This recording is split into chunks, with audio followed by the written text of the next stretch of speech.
From South Carolina, the aforementioned Senator Marco Rubio. Okay, let's start with this. When you told your supporters that your mistakes in the New Hampshire debate would never happen again, what mistakes were you referring to? Well, look, I went into that debate in the hopes of not triggering a Republican-on-Republican fight, because I think by and large, when you have those, it helps the left and it helps the Democrats. And so I was attacked by Governor Christie, and I could have responded by attacking his record, and perhaps in hindsight, that's what I should have done. And instead, I tried to pivot back to something I'll continue to say, and that is that what's happening in this country is part of a deliberate plan by Barack Obama to change the role of government in our country and the role of our country in the world. And I did it 3 or 4 times, and I guess I said the exact words, and so it created this narrative. Yeah. And it was a distraction at the end of our campaign, and I think it hurt us in New Hampshire. And so I took responsibility. You were once a football player, right? Down in Florida, weren't you a football player? Yeah. Okay. And I was not a good one, but yeah. I was one too. I think I was the same as you. And after the game, we would watch films, right? Yeah. Now, did you watch a film of your debate performance? Well, it's hard to turn on the TV and not see the film of those 90 seconds. I know, but what I'm trying to get at is, it was more about, yes, Christie hammered you, but, you know, Christie himself, it was a Pyrrhic victory, because he didn't gain anything, and now he's out of the race. So maybe that wasn't wise for the New Jersey governor to do that to you. However, the portrayal was shallow guy, shallow guy, rehearsed, they write his stuff, not presidential. That's what was being peddled, rather than the message that Obama knows what he's doing and he wants to change the country in bad ways, which is what you were saying. Do you see any validity to that? Do you see yourself as maybe being a little bit too reliant on the soundbite?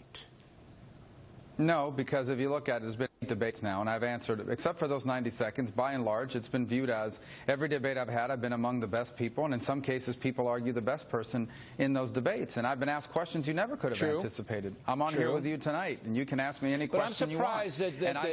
I'm surprised the voters held it against you so much. See, I didn't know whether they would or not. I couldn't make a call.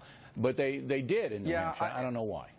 Well, I think part of the problem was that in the last 72 hours, you want to be closing your campaign with your message, and instead, that space got eaten up by this talk about this. It's a good point. Question. And okay, let's go on to South Carolina. Yeah. So, South Carolina, a totally different state than Iowa and New Hampshire. Nothing in common.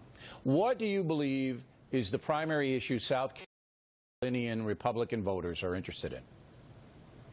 Well, by far, it always has been national security and the military. Now, they care about everything else as well, of course, but this is a state that has a strong commitment to national security.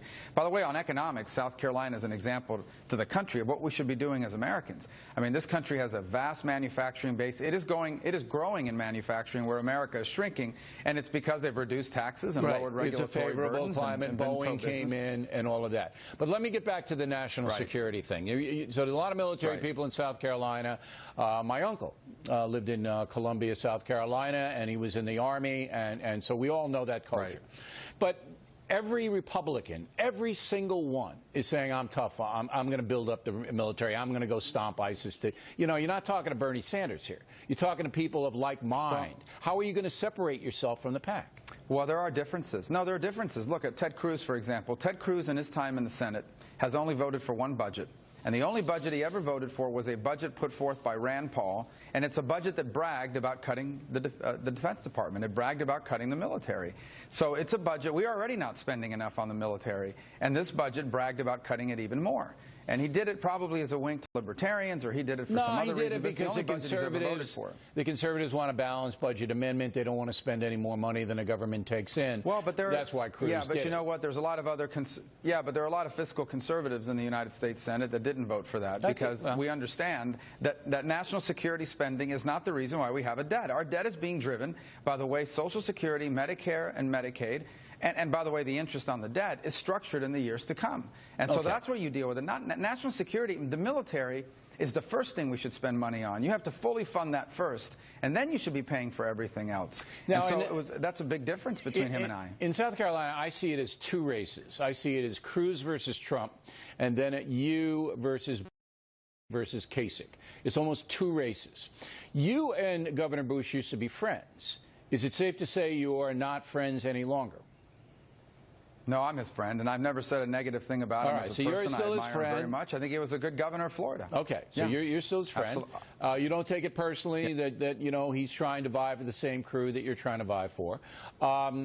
Right. Is there anyone in the race, Trump, Cruz, Kasich, that you're not too fond of? You got to tell me the truth now. No. No. You're okay with all of them? Personal. No.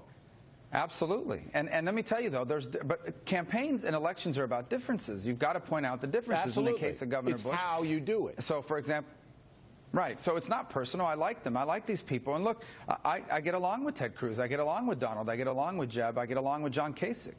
But we're going to have a debate about differences because voters have to make up their mind. They can't pick 5 people or 6 people. They can only pick 1. And if the differences are about policy, that's very valid. If the differences are personal or insults or name-calling, not only do I think that's inappropriate, I think it's counterproductive, and the Democrats would love to see it. I mean, they would love to see a bloody, they're yelling at each other nasty, now, too, so they're having their own problems over there.